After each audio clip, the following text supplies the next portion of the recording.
Sábado, 17 de agosto de 2024, um dia mais do que marcante para a televisão brasileira. Morre aos 93 anos em São Paulo, em decorrência de uma broncopneumonia, Silvio Santos.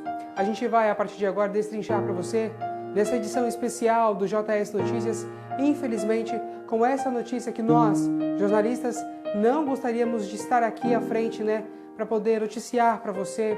Silvio foi o nome mais importante do entretenimento, da televisão brasileira, em especial à frente do programa Silvio Santos, que comandou a partir do ano de 1963 em diferentes emissoras.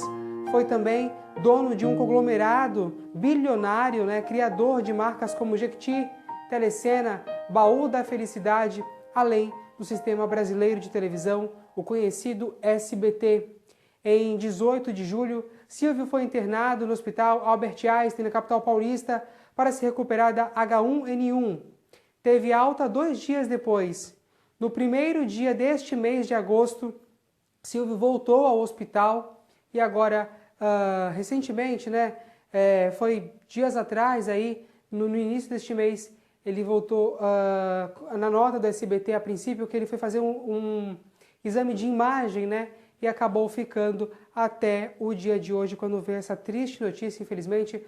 O apresentador deixa a viúva Iris Abravanel, com quem era casado desde 1978, e teve aí com ela as filhas Daniela, Patrícia, Rebeca e Renata. Também deixa as filhas Cíntia e Silvia, do primeiro casamento com a Cidinha, que morreu em 1977, além de 14 netos e 4 bisnetos.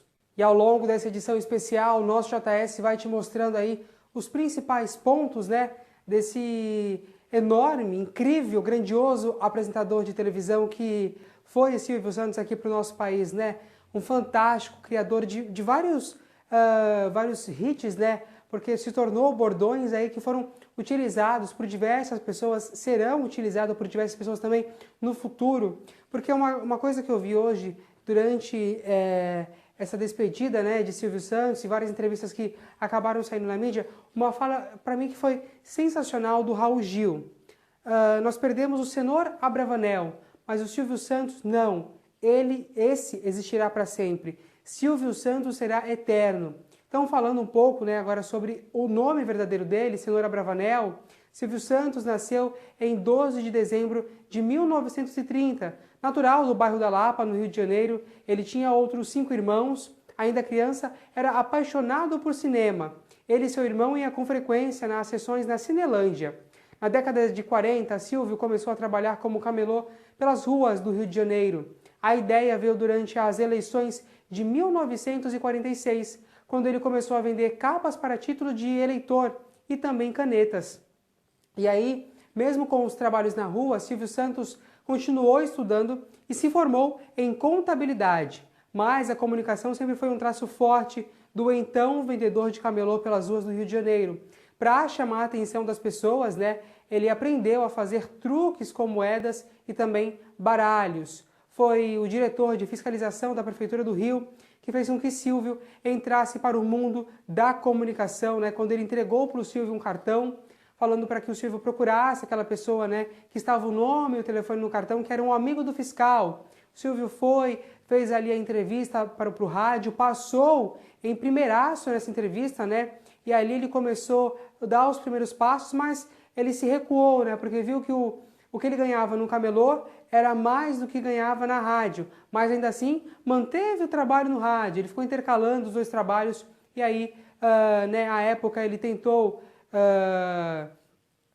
seguir esse passo do camelô, mas foi acabando se percebendo que a comunicação era também um forte que poderia vingá-lo aí para uma trajetória incrível, como assim ele fez, Uma trajetória excepcional, uma trajetória fantástica, que virou um marco não só para o nosso país, mas também como fora aqui do Brasil, Porque o Silvio Santos, nosso Senhor Abravanel, ele é conhecido mundialmente, Ainda falando um pouco sobre o Senhor Abravanel, sobre Silvio Santos, ainda em 1946, Silvio chegou a passar no primeiro teste para locutor, que foi o que eu acabei de contar para vocês, mas desistiu da profissão por achar esse salário baixo. Ele voltou a ser camelô e aos 18 anos, Silvio serviu a escola de paraquedistas do Exército e voltou a trabalhar no rádio quando saiu dessa escola de paraquedistas, né? Então ele sai já dessa escola decidido a ingressar na comunicação.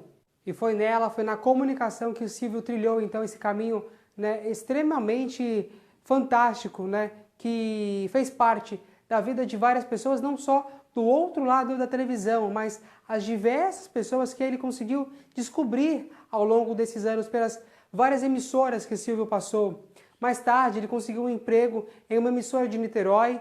Para chegar até a cidade, ele precisava usar a barca ali que faz a ligação Niterói-Rio de Janeiro, né? E foi nessas viagens de barca ali que Silvio teve a ideia de colocar músicas para os passageiros ouvir. O negócio deu tão certo que ele trocou o emprego de locutor para ser corretor de anúncios no alto-falante da embarcação.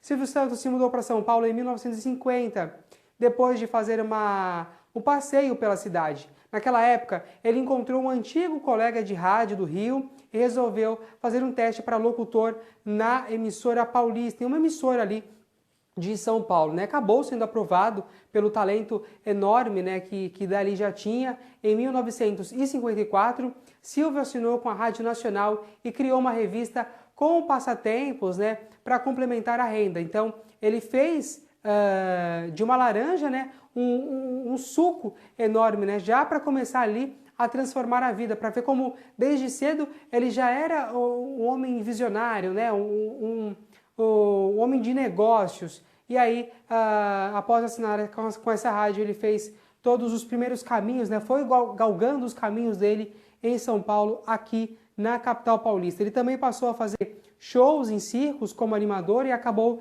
sendo convidado por Manoel de Nóbrega para trabalhar em um programa que tinha na grande audiência do rádio, né? Manoel de Nóbrega foi fundador do Baú da Felicidade, o qual Silvio ajudou a administrar, tornando a empresa um grande negócio. Silvio acabou ficando com a empresa para ele, o que se tornou uma das grandes marcas do Silvio Santos, né? Quem nunca ouviu falar do Baú da Felicidade também, e vários prêmios que acabou aí proporcionando para diversos brasileiros aqui ao longo, né, dos anos do nosso país. É um marco, literalmente, diversas gerações sabem o que é, já ouviu falar, ou até mesmo já tenha participado, né, tenha comprado algo do Baú da Felicidade, assim como da Jequiti e de todos os outros programas, né, do Grupo Silvio Santos. O empresário e apresentador, que morreu aos 93 anos em São Paulo neste sábado, tinha 6 filhas, 14 netos e 4 bisnetos. Segundo o Hospital Albert Einstein, Silvio Santos teve aí decorrência uma broncopneumonia após infecção por H1N1. Primeiramente, Silvio cansou-se, né, ele primeiramente casou-se, aliás, com Cidinha, teve as filhas Cíntia e Silvia, depois com a viúva atual, né, a Iris Abravanel, com quem era casado desde 1978, teve mais 4 filhas, Daniela, Patrícia, Rebeca e Renata. E aí foram elas que deram esses 14 netos e 4 bisnetos ao incrível apresentador Silvio Santos, né? As bandeiras do SBT e também do estado de São Paulo foram hasteadas a meio mastro na tarde de hoje na sede do SBT, ali na rodovia Anhanguera, né? Região metropolitana de São Paulo, na cidade de Osasco, né? Justamente já para essa homenagem por parte dos funcionários, né, para com o apresentador, né, mais do que plausível essa homenagem por parte deles. O apresentador foi um dos maiores nomes da televisão brasileira, em especial à frente do programa Silvio Santos, como nós falamos no início desse JS, né, que ele comandava desde 1963, e do Sistema Brasileiro de Televisão, né, que entrou no ar ali em 1981. Vale relembrar, em 18 de julho deste ano, o comunicador precisou ser internado no Albert Einstein, na capital paulista, para se recuperar, né, em decorrência dessa H1N1, e teve alta dias depois e acabou sendo internado novamente. Agora, no início deste mês, dia 1º de agosto, ele voltou a ser hospitalizado, né? E aí, segundo a assessoria de imprensa do SBT, foi para passar ali por exames de imagem, né? Silvio acabou ficando desde esse dia 1º de agosto até hoje, quando veio a confirmação do Hospital Albert Einstein do seu falecimento por volta de 4h50 da madrugada. E essa notícia que parou o sábado, não só aqui no nosso país, mas também como no mundo, diversas autoridades, celebridades, pessoas que fizeram parte da vida de Silvio Santos, que foram lançadas por Silvio Santos. Maísa, Larissa Manoela, Eliana falou sobre, se emocionou na televisão, Serginho Groisman, Fafá de Belém, Marcos Mion, diversas, né? Autoridades também como o presidente Lula, que decretou luto oficial no nosso país, o estado de São Paulo, a cidade de São Paulo também decretou luto oficial, vários outros políticos, né? Fora do país foi destaque também nos principais jornais, né, estrangeiros aí que noticiou esse fato, né? Como eu falei, que virou um marco, fez um marco para o nosso país neste sábado, 17 de agosto. A nossa programação da TV Rabelo, do Jefferson Santos TV e também do Denner TV pode voltar a qualquer momento com outras informações. A todos vocês, mais uma vez, muito obrigado pela recepção. Muito grato.